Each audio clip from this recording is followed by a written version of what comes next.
Ora, seja bem-vindo à edição desta semana do Think Tank. O Think Tank, como sabe, é um programa criado aqui no canal Acordo do Dinheiro para analisar a semana do ponto de vista político e económico. Todas as semanas também temos connosco o Joaquim Aguiar à minha esquerda e o Jorge Marrão à minha direita. Antes de mais, quero começar por pedir desculpa, porque esta semana tivemos de fazer o programa um bocado mais cedo, mas quisemos manter a preocupação de ter o mesmo programa em direto. E mesmo assim estamos a começar com atraso. Em segundo lugar, antes de irmos ao programa em si, quero recordar que este canal tem uma parceria com a Prozis e que este programa ainda tem ajuda à produção do grupo Sendis Alidata, que faz software de gestão de empresas. Ora, o que é que temos para si, no menu desta semana? 3 assuntos. O primeiro, a evidente e mais do que confirmada descoordenação no governo. O segundo ponto é uma pergunta. Vamos ter uma recessão na Europa e mais concretamente em Portugal, devido aos últimos desenvolvimentos, nomeadamente a questão da eventualidade de corte total de gás russo ao centro da Europa. Terceiro ponto, os recados do Presidente da República sobre a bazuca via expresso. Preocupações do Presidente da República que já esta semana foram confirmadas pelo facto de um conjunto grande de grandes empresas aparecer como grande candidato à utilização dos fundos da bazuca. Ora, eu vou começar pelo primeiro ponto. Joaquim, a descoordenação no governo. Não é estranho que um governo com maioria absoluta, recém-empossado, comece a evidenciar aqueles problemas que são típicos em governos já velhos de 3 e 4 anos? Camilo, o que temos que perguntar é: será que o governo que hoje existe estava à espera de ter maioria absoluta de um só partido? E, segundo ponto, e será que uma maioria absoluta do Partido Socialista alguma vez poderia estar preparada para responder à crise atual que se está a viver? Eu quero recordar que este Partido Socialista teve de andar desde 2011 a fugir do fantasma. Foi o primeiro-ministro Sócrates. E teve de encontrar uma explicação para o que tinha sido a situação de quase bancarrota em que Portugal ficou em 2011, para depois vir propor uma política de recuperação dos constrangimentos e cortes que tinha sido necessário introduzir na economia portuguesa. Ora, a crise que estamos hoje a viver é, numa escala alargada, o equivalente ao que foi a crise de 2011. Só que na crise de 2011 nós estávamos isolados e agora são muitos. São tantos que não é possível resolver esta crise na perspectiva dos tradicionais Estados nacionais soberanos. Porque aquilo a que estamos a assistir é sucessivas situações em que é preciso organizar os recursos conjuntos de vários Estados para que as políticas de resposta à crise sejam possíveis. Isto é, nós estamos a criar situações de união de Estados com união de políticas e união de recursos para responder a problemas que não são específicos de um único Estado, mas que acontecem ao mesmo tempo em vários Estados. Joaquim, mas é essa só a alteração entre os dois momentos? Ou nós, neste momento, temos uma situação completamente diferente porque já ninguém quer, por exemplo, tolerar bancarrotas, não é? E estão a levar a uma situação em que as instituições europeias, nomeadamente o Banco Central, seja mais acomodatício, por exemplo, com a inflação? Não, é que isso, a inflação neste momento a inflação não está a ser gerada em cada uma das economias nacionais. A inflação é um processo de todas as economias simultaneamente. Isto é, o choque de custos dos fatores, designadamente com a restrição da Rússia na exportação de petróleo, provoca efeitos de subida do preço da energia que desencadeia um processo inflacionista. Tal como em 73, a guerra do Yom Kippur e depois o aparecimento do cartel dos produtores de petróleo. Estamos numa situação idêntica, só que se nessa altura cada um dos Estados tinha de responder por si, agora o que se verifica é que a própria União Europeia, ou neste caso o próprio Banco Central Europeu, que tem como medida de política evitar bancarrotas individuais e, portanto, vai em socorro de quem está ameaçado de desequilíbrios essenciais nas variáveis económicas principais, para que isso não aconteça. E qual é o limite para isso? Ora bom, para que se possa atuar neste novo contexto de união de Estados, é preciso que todos os Estados não se refugiem na lógica das soberanias, mas, pelo contrário, estejam preventivamente a trabalhar no sentido de convergir nas medidas de política. E por isso é que o nosso governo, que não se preparou para essa situação, que não antecipou que ela ia acontecer, ao contrário, por exemplo, dos espanhóis, mas o nosso governo está descoordenado, porque não sabe o que é que há de fazer. E por mais que o Presidente queira controlar a execução do plano de resiliência, da recuperação e resiliência, por mais que ele queira insistir nisso, esqueceu-se de fazer a pergunta essencial. Mas o que é que se quer fazer com esse plano de recuperação e resiliência? E como não perguntou qual a estratégia que esse plano vai satisfazer, está agora confrontado com pedindo-se à porta da Igreja a ver se capturam algumas verbas desse plano. Mas não é o Governo que está a decidir nada. O Governo limita-se a abrir as portas da Igreja para depois distribuir as esmolas. Ok, Joaquim, voltando a essa questão do facto da Europa não estar com vontade de ter bancarrotas, nomeadamente individual, o Joaquim acha que tem sido feito esse esforço de convergência? Do ponto de vista português, não tem sido feito esforço nenhum. Mas eu não falo só de Portugal, falo de Espanha e de Itália, por exemplo. Há bocado o Joaquim deu a Espanha como exemplo. Eu estou espantado, porque para mim a Espanha é um dos piores exemplos que há neste momento, que está a fazer tudo ao contrário da União Europeia. É um dos piores exemplos, mas percebeu que tinha mudado o quadro de circunstâncias. Está a utilizar mal essa noção de que tinha mudado o quadro. Mas também porque, no caso espanhol, tem sempre de ter isso em consideração, é uma federação de nações. Isto é, as autonomias são tão fortes que é preciso começar por fazer a unidade interna para depois poder fazer a participação na unidade europeia. Sim. Coisa que, aliás, recomenda que Portugal não entre pelos caminhos da regionalização, justamente porque só dificultam essa função de trabalhar para a unidade das políticas. O problema mais sério é que, não havendo coordenação no governo, não parecendo que as instituições, presidência, governo, estejam preparadas para enfrentar uma ausência de estratégia, então pergunta-se o que é que os portugueses podem fazer. Esperar que seja a reconstituição da oposição ou esperar que seja as instituições centrais europeias que definem o que é que são as políticas que vão ser seguidas por cada um dos Estados-membros? Deixa-me ir ali ao Jorge. Jorge, a mesma pergunta para ti, pergunta inicial. Como é que se explica também a descoordenação do Governo ao fim de praticamente 4 meses de estar no poder? A tua pergunta tem legitimidade, mas deveríamos começar por uma diferente. Quando é que o Governo mostrou coordenação?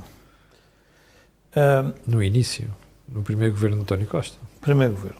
E a coordenação era resultante da necessidade de haver um equilíbrio entre as forças políticas que estavam a apoiar e uma ideia que o país deveria, no fundo, reverter aquilo que vinha da altura de Passos Coelho. Portanto, a coordenação era uma espécie de uma coordenação não com um objetivo estratégico para o país, mas com o objetivo de apagar, se quisermos, ou mudar a imagem que o governo de Passos Coelho tinha e, ao mesmo tempo, satisfazer as pretensões dos partidos que estavam a apoiar o governo. Portanto, era uma coordenação negativa, aquilo que se chamou uma coligação negativa. Era para atacar um outro, não para resolver os problemas do país.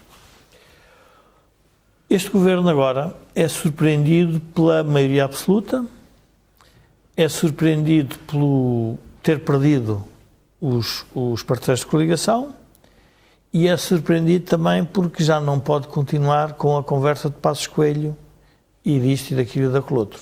Para além de, como dizia bem o Joaquim, ter basicamente construído uma narrativa para quase que retirar da história a responsabilidade do Partido Socialista e de José Sócrates na situação atual do país. Portanto, o que nós temos é eu diria, não é uma descoordenação, nós temos uma falta de sentido estratégico para o país e para o governo. E, portanto, o Primeiro-Ministro coordena o quê?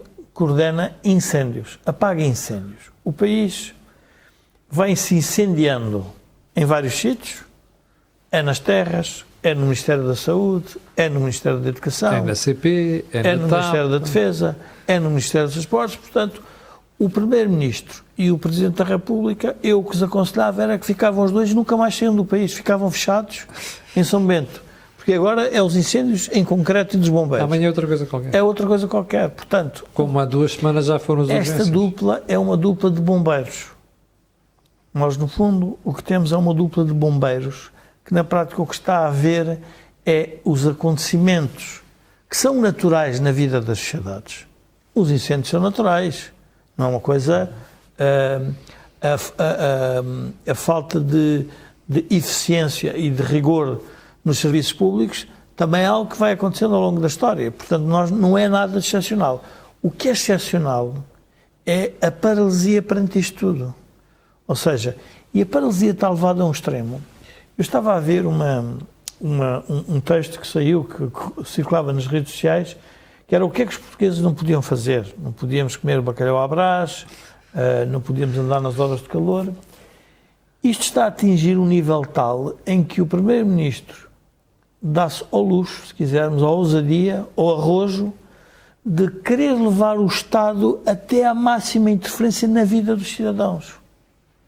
E não é o Primeiro-Ministro, é a estrutura toda que pensa que é possível gerir crise. Jorge, hoje tivemos 2 novos exemplos. O primeiro, o que tem a ver com a concentração militar deste fim de semana em Faro, Sim. em que se decidiu tirar a zona florestal onde as pessoas normalmente acampavam.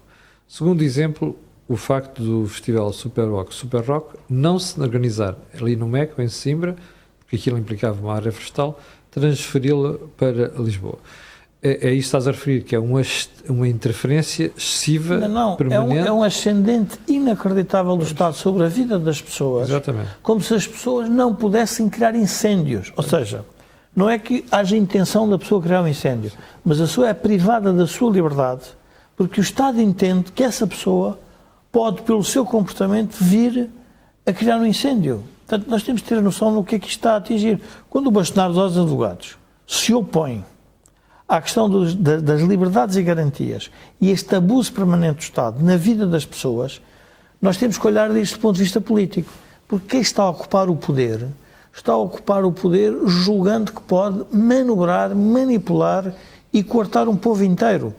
E, obviamente, nós com os nossos brandos costumes, que a maneira como estamos a responder a tudo isto, permite esta intervenção que ela é completamente inusitada e diria insólita, não é? Quer dizer, é a mesma coisa que eu agora pensar que todos os festivais que vai haver nos Estados Unidos, o presidente Joe Biden diz, meus senhores, acabam-se os festivais porque há incêndios. Vocês provocam incêndios. Quer dizer, as pessoas têm que ter noção do que é o ridículo que é isto. A questão do bacalhau é exatamente igual. Ou seja, o Estado tem que acudir a resolver os problemas de saúde das pessoas. Não, mas os problemas de saúde das pessoas não é o Estado que as cria. Não, são as pessoas. Mas o que é que acontece? Então tem-se uma concepção que o Estado é superior à vida individual e das comunidades e coletiva. Portanto, tudo isto deveria nos levar a uma reflexão que é o que depois torna interessante observar é que o Primeiro-Ministro e os seus funcionários públicos responsáveis, dirigentes públicos, não os funcionários, mas os dirigentes da administração pública, que propalam isto, revelam a total impotência do Estado para resolver os nossos problemas. Isto é a confirmação de que se tornou incompetente o Estado, porque está a transferir a responsabilidade para cima das pessoas, o que é normal, as pessoas são responsáveis pelos seus atos. Há leis que, obviamente, teriam que ser, se alguém foi negligente ou por dolo, com intenção, fez o incêndio, é óbvio que vai ser punido. Agora, proibir as pessoas de fazer uma manifestação motar, porque há um motar que de repente pode acender um cigarro ou fazer uma fogueira e pegar fogo a uma floresta. Bom, isto é dramático. Portanto, eu diria que a ideia de incêndios, de bombeiros, da maneira como nós estamos a dirigir o Estado, revela toda a impotência. Ontem estava a ouvir a resposta de uma deputada do Bloco de Esquerda ao deputado da Iniciativa Liberal, Carlos Guimarães Pinto, sobre a escola pública, e eu fiquei fascinado porque a deputada dizia porque o Estado, ou seja, quando fala no Estado, fala no ente superior que está acima de tudo. Era a discussão sobre as escolas públicas e privadas, porque é que havia mais agora escolas privadas na escola pública, mas os senhores agora querem, para a Iniciativa Liberal dizia, querem que o Estado trabalhe melhor as escolas públicas. E eu pensar, não é a política que quer. As pessoas que têm os filhos na escola pública exigem que quem dirige os destinos da nação que responda aos desafios, não tem nada especial. Portanto, parece que as pessoas não têm vontade própria. E isto eu acho que isto é grave, Camilo, isto é muito grave porque quando nós olhamos para o que está a passar no mundo com instituições da globalização é recidiva, estão a recuar. A recuar. Quando temos inflação, quando temos guerras, quando temos o fecho das economias, quando temos problemas de imigração, quando temos problemas de crescimento económico, quando temos problemas de envelhecimento, quando temos problemas de ambiente, quando temos problemas de energia, e nós vemos um país inteiro dedicado a incêndios, a bacalhau à brás, ondas de calor nos comboios e não sei quantos voos fechados na TAP, tudo isto é caricato, é desastroso. E agora a pergunta seguinte, esta descoordenação que estamos todos a sentir, inclusive gente do próprio Governo e gente do próprio Partido Socialista, isto é o sinal de que o Governo vai cair mais cedo do que se pensa? Eu quando comecei a observar, e o Joaquim tinha escrito, penso que 2 ou 3 artigos, os últimos sobre os temas da maioria absoluta, estava a pensar no caso inglês. Como é que é possível o Partido Socialista, um partido responsável na democracia portuguesa, assistir a isto e não ver uma revolta dentro do partido? Ou seja, nós estamos sempre a dar lições ao mundo. O Presidente Marcelo, com a ideia da estabilidade e de um complexo de esquerda que eu acho que ele tem, significativo, está a revelá-lo agora, de uma forma evidente, em que as democracias mais antigas do mundo, a inglesa, é o próprio Partido Conservador que derruba o Primeiro-Ministro por incompetência dele, por incapacidade de resolver um conjunto de problemas, e as propostas tinham, nós assistimos a um silêncio sepulcral da parte de todos os dirigentes do Partido Socialista. Quando nós estamos todos a ver o problema que está aí pela frente. Com a ideia de que há que respeitar as eleições e o povo. Mas então, nós vamos respeitar até onde? Não estou a dizer que... E isto também tem a ver, e o Joaquim deve-se lembrar dos tempos da Revolução, isto é tudo uma geração. que ainda vive os problemas do PREC e da instabilidade e dos governos de iniciativa presidencial e das quedas e disto e tudo mais, quando nós vamos assistir em plena crise com esta dimensão, todos estes problemas, e não vamos fazer nada? Acho isto muito insólito e diria inesperado também para mim, porque nunca pensei que pudéssemos atingir este nível de descoordenação. Eu também não. Daí perguntar ao Joaquim, isto tem reversão ou nós vamos caminhar a partir de agora para uma degradação ainda maior desta imagem do governo que começa a ficar claro com esta descoordenação? Não, é uma degradação que é inerente ao governo e inerente ao Partido Socialista. Isto é, o Partido Socialista entende a maioria absoluta, como entenderia as vitórias eleitorais, como um prémio, como qualquer coisa a que eles têm direito. E se não têm vitória eleitoral ou se não têm maioria absoluta, não é por incapacidade política deles, é por manobra, por manipulação dos outros. Ora, é esta perspectiva de o partido político é feito para proteger os seus e, por isso mesmo, não tem que se aproximar dos outros concorrentes, que afasta os partidos da função de governação e concentra os partidos na função de ocupação do poder. Ao perspectivar apenas o poder, esquecem a evolução das circunstâncias.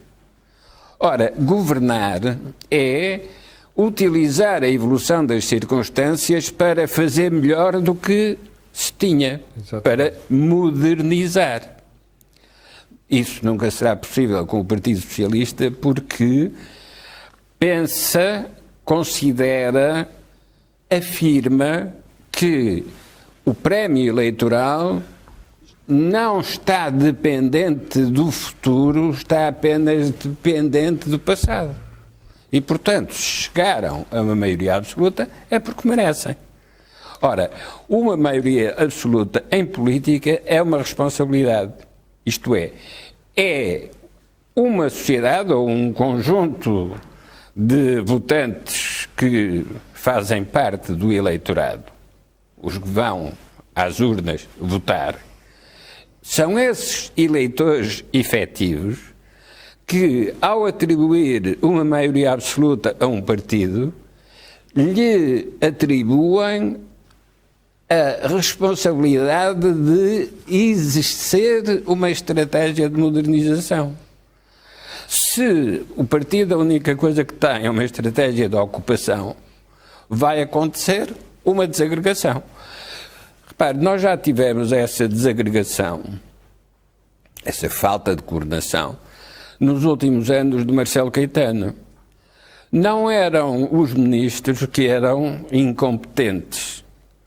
Era todo o conjunto que estava a ocupar o poder e que não percebia como é que podia ser diferente. Ora, esse regime desapareceu justamente porque não se soube regenerar. Na situação atual, nós podemos estar numa estrutura de fim de regime. Porque... Pior é que eu já os ouço dizer isso há alguns 2 anos e ainda não aconteceu. Não, é que a estrutura de fim de regime acontece quando o regime não se consegue regenerar. E este, manifestamente, não se está a regenerar. E nem é o aparecimento dos novos partidos que transporta essa regeneração. Porque mesmo os novos partidos afirmam-se criticando aquilo que existiu no passado. Não se afirmam em função de criar um contexto novo. Ora, isto não é específico de Portugal. Se olharmos para o sistema partidário francês, encontramos exatamente o mesmo tipo de problema. Já mudaram várias coisas e voltam a ter o mesmo prato que só tem maionese. Falta o resto. Isto é... Mas há um momento em que este governo demonstra a aflição e a necessidade de ir atrás do outro. É quando propõe a questão da resolução do problema do aeroporto ao PSD. O que o Joaquim dizia é evidente. Isso é um dos pontos que eu queria tocar hoje, que esta descoordenação, nota-se, aliás, parece indiciar que de repente o Governo começa a fazer coisas que não fazia até agora, entre as quais essa, tentar envolver o PSD no processo de decisão. Porque a descoordenação, agora, eu julgo, Joaquim, que a descoordenação é resultante da viragem política que o Governo tem que fazer e que não consegue fazer porque interiormente não estão de acordo. E porque o partido não estava já Não, e porque andaram a contar histórias aos portugueses durante os últimos anos. Portanto, agora tem que dar uma cambalhota. Qual é a cambalhota? Ou vão buscar os outros partidos, ou sai o Primeiro-Ministro e diz assim, bom, eu se calhar não sou a pessoa certa, Sim. porque ele também não pode entrar em permanente contradição consigo mesmo. Pode ter a habilidade toda, mas fazer tantos flic-flacs, às tantas se engana-se a ele mesmo. Não, é que o problema para ele é que afinal as vacas não voam e a única que voa depois suja tudo o que está por baixo, não é? E portanto o problema desse Primeiro-Ministro são as vacas que não voam. Jorge, segundo ponto da conversa de hoje, o ambiente na Europa, o ambiente económico está a ficar um bocado turvo. Nós estamos a ver inflação que não para, ainda hoje atingimos o nível mais elevado desde 1992 em Portugal, tem sido assim um bocado para toda a Europa, com inflações da Espanha acima dos 10%, por exemplo, e estamos a ver, por outro lado, um disparo de combustíveis que não há maneira de abrandar. Ora, se a tudo isto somarmos a ocorrência de uma suspensão definitiva de gás russo à Europa Central e à Itália, a Europa entra em recessão, nomeadamente a Alemanha? Sim, vamos lá ver. Tudo o que seja escassez de matéria-prima ou um acréscimo normal dos preços da matéria-prima do qual as economias dependem, vai gerar, obviamente, uma alteração completa do sistema produtivo. E, portanto, há uma espécie de uma reorientação, se quisermos, relativamente à estrutura produtiva. As pessoas podem pensar o seguinte: indústrias de alta intensidade energética versus indústria com baixa intensidade energética. Ou seja, consomem pouca energia. É óbvio que as de baixa intensidade energética podem continuar e, portanto, não vão sofrer tanto. Mas nós temos que nos lembrar que há a componente energética do PIB é mais ou menos estável. Eu agora não tenho os últimos números, mas a componente energética do PIB é mais ou menos estável. Se ou por falta de matéria-prima ou por preços ela for alterada, o PIB vai sofrer imediatamente. Obviamente sem fazer crescer todos os problemas de direitos aduaneiros, de falência de empresas e as cadeias de valores ficarem distorcidas, da alteração das questões da mão de obra. Tudo isso vai significar um período de grande turbulência. Mas isso já nós estamos a assistir ao Camilo. Vamos lá ver, eu estava a ver o que está a passar no Sri Lanka. O Sri Lanka é um bom exemplo. Eu penso que o governo já tem não sei quantos anos, não consegue explicar à população o que está a passar. Portanto, o Palácio Presidencial foi ocupado. Jorge, Macron perdeu... Incompetência pura. O que se passa no Sri Lanka é incompetência pura. Não, sim, mas é que os governos, perante esta crise, vão se tornar todos incompetentes. Porque estão lá, porque têm, vamos lá ver, a desvantagem de ocupar o poder em momentos de crise. A vantagem de ocupar o poder em momentos de crise é a pessoa demonstrar capacidade e competência. A desvantagem de ocupar o poder e ser governo em momentos de crise e não se ter as soluções é o que nós estamos a assistir. É, obviamente, o descrédito das funções governativas. Em Inglaterra nós temos isso. Quer dizer, tivemos isso. Em França também estamos a ter o mesmo problema. Pergunta-se, mas e na Alemanha o que é que está a passar? Na Alemanha já começa a haver um tipo de discussão muito séria. Alguém fazia a pergunta, como é que a Alemanha, com tanta estratégia, não pensou neste problema do gás russo? Ter uma independência energética do seu PIB do gás russo e não ter pensado nisto.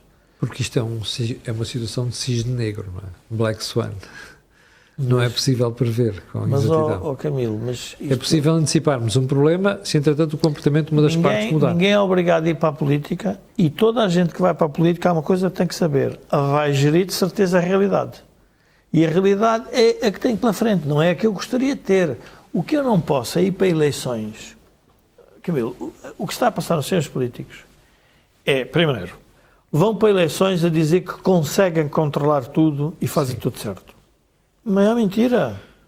Nós temos um caso em português. Não conseguimos controlar as taxas de juros. Não controlamos a emissão monetária. Não controlamos os preços. Temos inflação importada. O Primeiro-Ministro veio dizer uma coisa fantástica. O país, se tiver inflação, é importada. Mas então a nossa economia não é uma economia aberta? Claro. Acontece com todas Mas as então economias quer fechar, abertas e pequenas. quer voltar ao tempo de Salazar, orgulhosamente sós? Para não ser inflação importada? Nós não tínhamos inflação no antigo regime, que eu me recordo. Porquê? Porque tínhamos uma disciplina orçamental brutal e monetária. Agora, a inflação é importada, como quem dizia, não, desculpem lá, mas isto não é a minha responsabilidade. Não é responsabilidade. Então, como é que nós temos de dizer? Nós vivemos ao sabor das crises mundiais europeias. A pergunta é, e como é que eu diminuo o mal-estar resultante de uma crise? Isso é que ele tem que explicar como é que vai fazer. Ninguém lhe está a dizer que não, Sr. Primeiro-Ministro, Sr. Ministro, por favor, não deixe que os preços aumentem em Portugal. Não, se terá que deixar os preços aumentar, mas como é que o senhor vai resolver para as pessoas não perderem o seu poder de compra? O que é que vamos fazer em concreto? Já disse? Não disse. Então está só basicamente na narrativa. Por isso nós, e é importante este tipo de análise, porque nós no meio das vezes da espuma dos dias não observamos. Mas tu, ao fazeres a pergunta da descoordenação, eu lembrei-me de uma outra dimensão que é interessante. O Primeiro-Ministro quis coordenar a comunicação do Governo. Ora, isto revela a total descoordenação na substância, porque o que ele está a querer é na forma vir dizer que não, os senhores não dizem nada, sou eu a dizer tudo, ou o que sair tem que ser comigo para ver o que é que sai pelas linhas de comunicação tradicionais. Portanto, por isso a crise é o que é, não é? E temos esta situação. Agora, eu diria que é muito... ninguém pode fazer, enfim, previsões e achar que as acerta. É difícil escapar a uma recessão no próximo ano. Escapar. Joaquim, vamos ter uma recessão na Europa?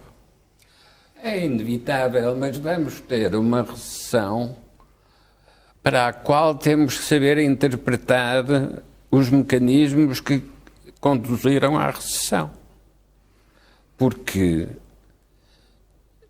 não é possível escapar à interpretação do que é o efeito económico da pandemia e o que é o efeito económico da guerra na Ucrânia. Porque ambas as dinâmicas de crise não se equilibram mutuamente, acumulam-se, isto é, os efeitos nos balanços das empresas pelos confinamentos que foi preciso fazer em relação à pandemia, acumulam com os efeitos de alteração dos preços, alteração das cadeias de produção, alteração das relações comerciais que estão associadas à guerra na Ucrânia. Mas cada uma destas indicações, cada uma destas dinâmicas de crise, repercute também em relação ao futuro, porque anuncia para o futuro novas dependências de novos surtos epidémicos, mas também novas crises de instabilidade geopolítica. Depois de se desfazer uma ordem mundial, aquilo com que se fica não é uma nova ordem mundial, mas pelo contrário, é uma desordem mundial generalizada. Esse é o principal custo que a Rússia devia indemnizar em relação aos países do Ocidente, porque é por responsabilidade russa que se alteram os equilíbrios geopolíticos, mas alteram-se sem os substituir. Pode ser que o efeito russo seja estimulado pela China e que venha da China a proposta de uma nova ordem mundial. Não podemos ficar à espera disso. E, portanto, temos de trabalhar com o que resta da ordem mundial anterior, e o que resta é a ligação Estados Unidos e Europa através da NATO e através da solidariedade atlântica, mas sempre com a consciência de que isso não será suficiente para conseguir absorver novos choques epidémicos e novas tensões geopolíticas que se seguirão à que foi agora introduzida a propósito da Ucrânia. Portanto, o futuro só nos apresenta cenários difíceis.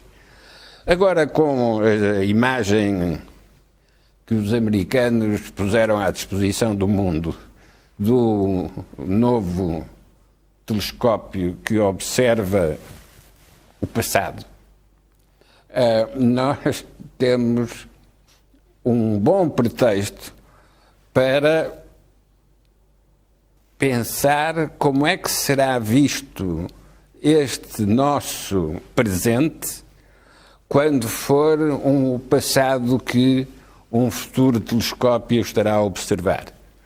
E este distanciamento talvez ajude a percebermos o grau de incompreensão, ou se quisermos, o grau de analfabetismo com que nós estamos a tratar a nossa crise atual.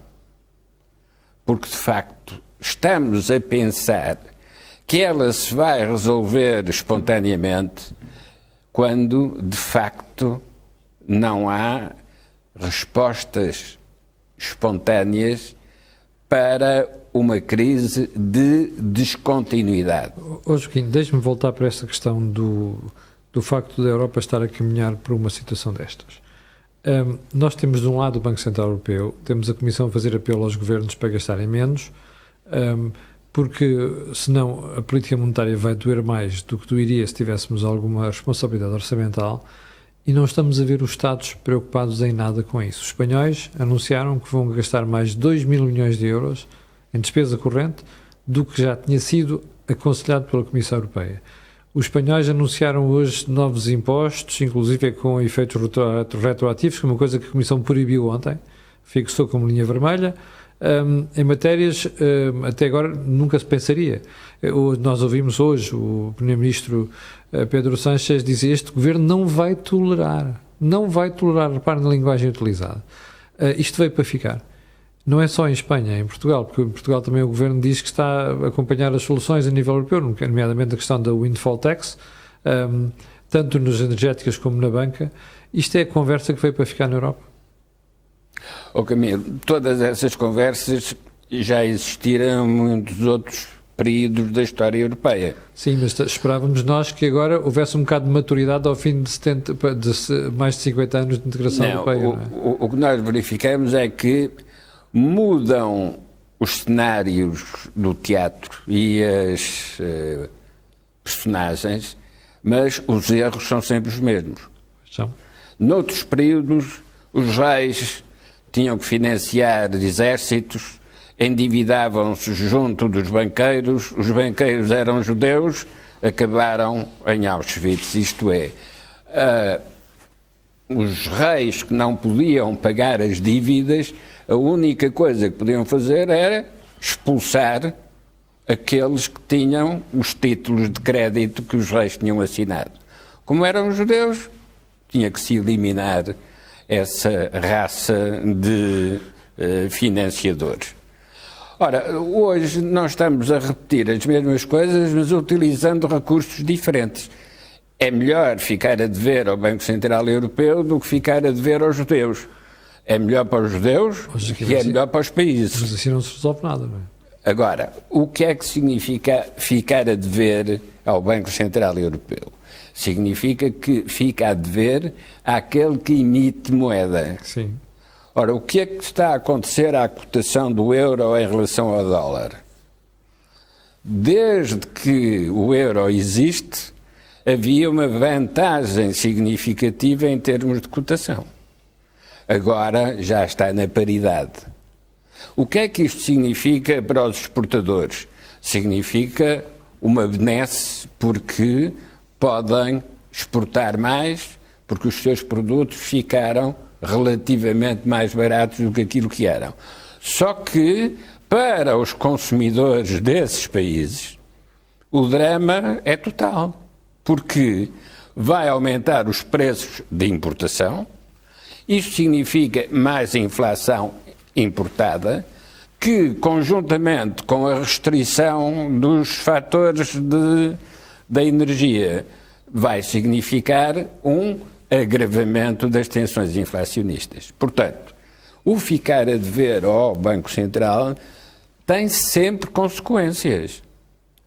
E, portanto, a irresponsabilidade orçamental, o excesso de despesa em relação às receitas, significará sempre desequilíbrios insustentáveis que podem ser acomodados pelo Banco Central com uma consequência: inflação e necessidade de subida da taxa de juros. E, portanto, a punição acabará por surgir, os responsáveis políticos vão tentar mostrar que não têm nada a ver com isso, quando, pelo contrário, eles são os responsáveis diretos por isso acontecer. Ó Joaquim, o problema destas coisas é que a gente depois tem sempre uns países que vão à boleia de outros, não é? Porque, repare, a fragmentação vai existir, e vai existir porque, até agora, eles revelaram-se incapazes de fazer qualquer reforma nas suas finanças públicas. Itália, Grécia, Espanha, Portugal, you name it. Portanto, a partir do momento em que alguém diz assim, eu não me vou mexer muito, porque alguém ao meu lado se vai mexer, que é o BCE, as taxas de juros dos outros países também sobem. Que foi o que aconteceu nas últimas semanas. Ou seja, há aqui um efeito carry-over para outras economias. Estes eleitores não se vão levantar em armas mais dia menos dia. O que significa que a irresponsabilidade dos políticos conduz os Estados à seguinte evidência: as civilizações não são eternas. Ora, é o fim da civilização que corresponde à catedral magnífica onde se acumulam os fins de regime de cada um dos Estados que compõem essa zona integrada que se chama União Europeia ou que se chama a Catedral Europeia. E a oportunidade que tivemos de fazer uma união de Estados acabou por se traduzir na união de irresponsáveis. Não há civilização que aguente este tipo de atitude generalizada. Desta vez não há uns virtuosos de um lado e uns pecadores no outro. Vai ser tudo pecador. Mas sendo tudo pecador, o inferno fica cheio. E quando o inferno fica cheio, já não se pode meter lá mais ninguém. E, portanto, é aí que as civilizações acabam. Nós já tivemos o Império Romano com vários imperadores que eram as misturas do Trump com Johnson, digamos, na escala dos imperadores romanos. Estes irresponsáveis que nós temos visto não são nada de especial. Só que, por alguma razão, o Império Romano acabou. E uma União Monetária também, porque Roma também teve a sua União Monetária. Jorge, último ponto do programa de hoje. O Presidente da República resolveu empertigar-se com alguns dados que começam a surgir sobre a aplicação do PRR, do Plano de Recuperação e Resiliência, particularmente naquilo que passou a chamar-se bazuca. Os primeiros sinais que nós vamos tendo acesso mostram que há um conjunto de grandes empresas que parece que vão ficar com uma parte significativa da bazuca. Ora, sabendo que Portugal é um país onde predominam até em excesso pequenas e médias empresas, e o dinheiro não vai chegar a estas empresas, isto começa a ser preocupação das associações empresariais e também dessas mesmas empresas. Ora, o Presidente da República tem razão para estar preocupado. Primeiro ponto. Segundo, não devia dizer isso diretamente ao país, em vez de estar a superar isto a uma jornalista que depois escreve de forma subretícia num jornal? Julgo que o Presidente da República tem a obrigação de fazer o escrutínio, que entender sobre o que está a passar no país e tem a legitimidade política para o fazer. Quando não o faz de forma institucional e utiliza esses canais, basicamente estamos a falar do Presidente Marcelo Comentador. Claro. E, portanto, ele não se despiu dessa função e, portanto, as pessoas nessa matéria depois não o levam a sério. Não leva a sério porquê? O que é que eu julgo que o Presidente da República está a fazer à função presidencial? A função presidencial, ainda que seja limitada no exercício do poder, é uma função que, além de ter um ato de simbolismo significativo, ela tem que captar as ansiedades, as preocupações que muitas das vezes estão para além das do Governo. E que o Governo, obviamente, as quer ocultar, quer manipular, quer omitir, quer relegá-las para segundo plano. O Presidente da República tem essa responsabilidade moral, se quisermos. É um cargo que tem essa carga, se quisermos, até moral. Pode não ter uma carga legal, uma carga regulamentar, que lhe permita fazer muita coisa, mas tem essa carga moral de obrigar a que os comportamentos se alterem em face do que ele diz. Ao fazê-lo dessa forma, eu julgo que ele não vai conseguir nada, a não ser que eu acho que esse é o objetivo dele, que afinal eu disse e eles não me ouviram. Uhum. Ora, o problema não está a dizer e não ouvir, é dizer e mudar comportamentos. Pronto.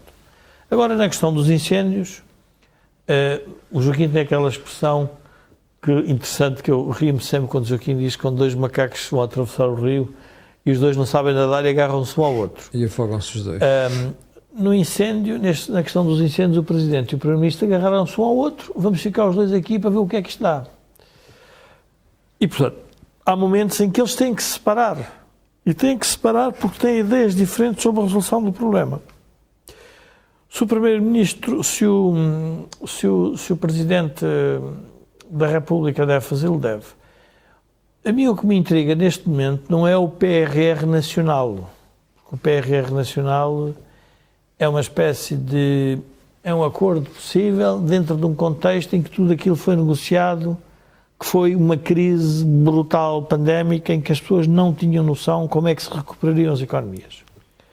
Quando nós hoje temos a guerra da Ucrânia, temos a ressaca da pandemia, temos a questão da inflação, os PRRs vão ser um problema para as economias. Porque estão desajustados. É tão evidente. Mas Bruxelas recusa-se a mexer nos PRRs. Vamos a uma coisa em concreto.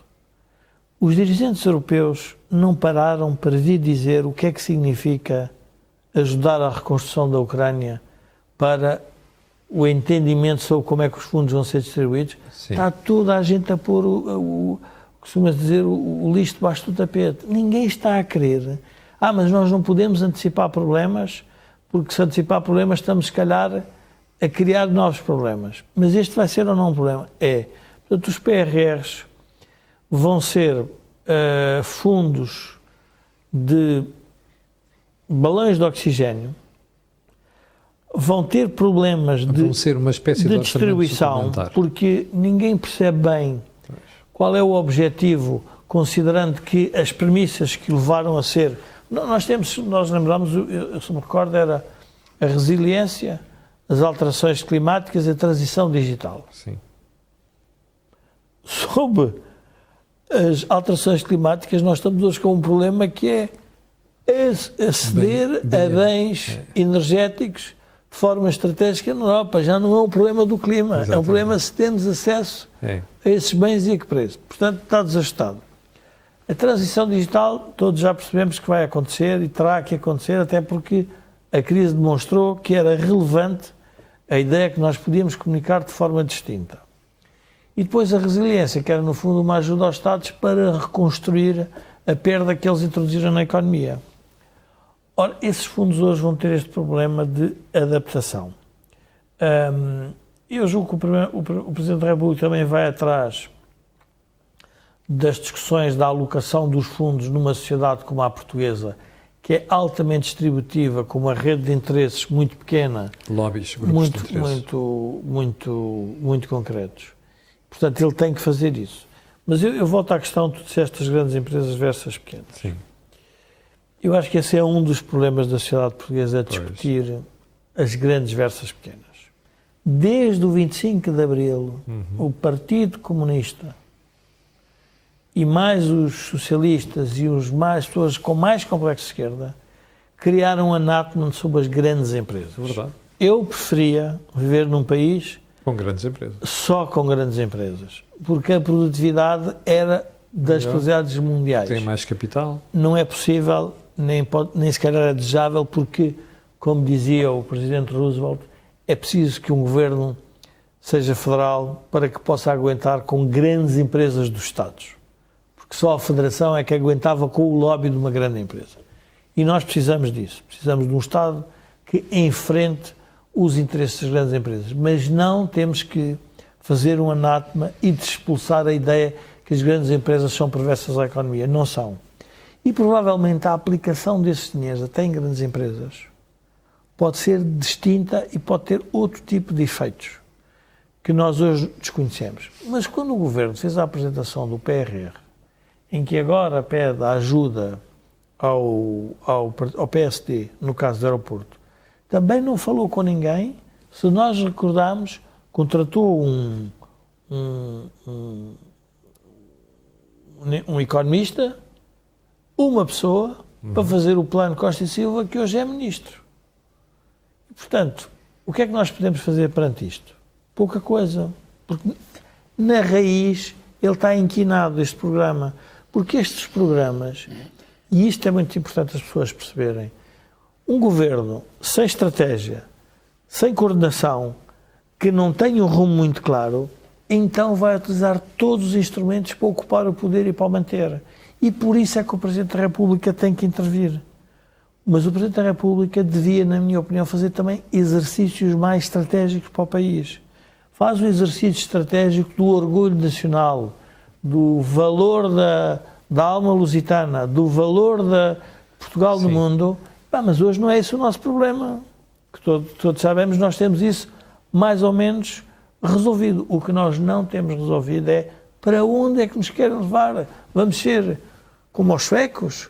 Vamos ser como os espanhóis? Vamos ser como os americanos? Vamos ser o quê? Não, vamos ser Portugal, já sabemos. Mas competir economicamente com quem e como? Como é que nós vamos resolver este problema? Nada disto está a ser discutido, Camilo, e portanto Joaquim, o resultado prático é este que tu tens. a mesma pergunta para si. Quando nós olhamos para o PRR e olhamos para a forma como está a ser executado, e esta súbita preocupação do Presidente da República quer dizer o quê? Primeiro, o PRR não está a ser bem executado, efetivamente. Segundo, o Presidente está a comunicar da melhor maneira, ou devia dizer isto abertamente ao país? Camilo, quando se iniciou este regime, não foi em 74, foi em 76, quando há Constituição e eleição do Presidente da República por sufrágio direto e universal. Pergunta-se, mas porquê é que o Presidente da República é eleito por sufrágio direto e universal? Porquê é que não se utilizou o mesmo mecanismo da Primeira República, em que o Presidente era eleito por um colégio eleitoral saído do Parlamento? Para lhe dar mais força. Não é só para dar mais força, para dar distância. Sim. Isto é uma alternativa crítica àquilo que existir. E uma legitimidade diferente. Por isso é que tem que ter uma legitimidade diferente, sim, porque se tivesse a mesma legitimidade só podia reproduzir a legitimidade do colégio eleitoral composto por deputados, até podia ser composto também com chefias militares ou chefias da magistratura, não alterava a questão da legitimidade.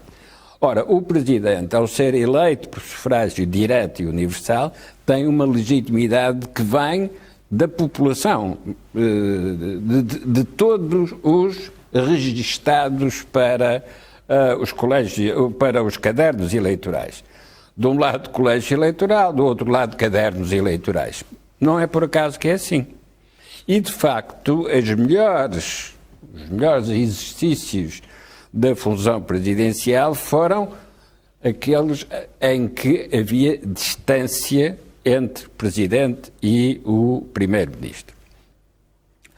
Quando começou esta função presidencial, a comparação com o que havia no passado não dava resultado nenhum. Eu lembro de perguntar ao secretário-geral da Presidência da República, o Pereira Coutinho, como é que era no tempo do Américo Tomás, no tempo do Craveiro Lopes. Não dava para resolver os problemas desse presente, porque era uma situação completamente distinta. Ora, é esta situação completamente distinta que um distinto constitucionalista como o Marcelo Rebelo de Sousa não está a saber utilizar. Porque lhe convém não utilizar. Isto é, Marcelo Rebelo de Sousa não é só o bom aluno que envelheceu, também é o filho que envelheceu. Isto é, ele quer ser bem reconhecido